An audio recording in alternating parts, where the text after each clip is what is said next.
મોબાઈલથી દૂર રહી રમત ગમત તરફ વળોના સંદેશ સાથે ભાવનગરથી દ્વારકા સ્કેટિંગ યાત્રા પહોંચી બાબરા। નમસ્કાર, સહજ ન્યૂઝ સાથે હું છું ગોપાલ ભેસાણીયા। બાબરાથી અમારા પ્રતિનિધિ પ્રતિક કારિયા પાસેથી મળતી માહિતી મુજબ અમરેલી જિલ્લાના બાબરા ખાતે આજે લાયન્સ સ્કેટિંગ ક્લબ ભાવનગર દ્વારા ભાવનગરથી દ્વારકા સુધીની સ્કેટિંગ યાત્રાનું આયોજન કરવામાં આવ્યું હતું। આ યાત્રામાં 8 થી 15 વર્ષની વયના બાળકો ઉત્સાહભેર જોડાયા હતા। વહેલી સવારે બાળકો બાબરા પહોંચતા શહેરમાં આનંદ અને પ્રેરણાનો માહોલ સર્જાયો હતો।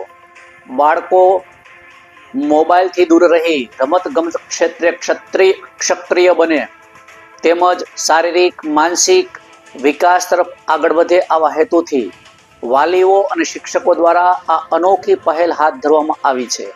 બાળકોને જીવન પ્રત્યે સકારાત્મક અને અલગ નજરિયો મળે તે માટે આ યાત્રાનું આયોજન કરવામાં આવ્યું હતું।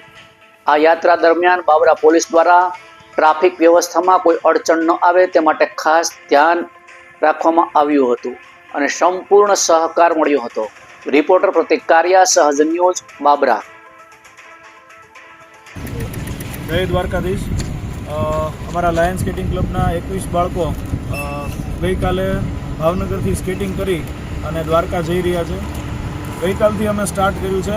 ગઈકાલે અમે ઢસા સુધીનું સ્કેટિંગ કરી અને ઢસા રાત્રે નાઇટ હોલ્ડ કરી આજ સવારે ઢસાથી સ્ટાર્ટ કરી અમે અત્યારે બાબરા ખાતે પહોંચ્યા છીએ અને અમારા બાળકો પણ હજી ડે 2એ પણ આજે બીજા દિવસે પણ એ ઉત્સાહ સાથે સ્કેટિંગ કરી રહ્યા છે।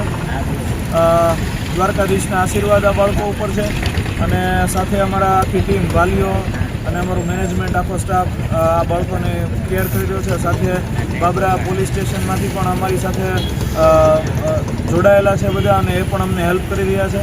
આ તકે એમનો હું આભાર વ્યક્ત કરું છું। બોલો દ્વારકાધીશ.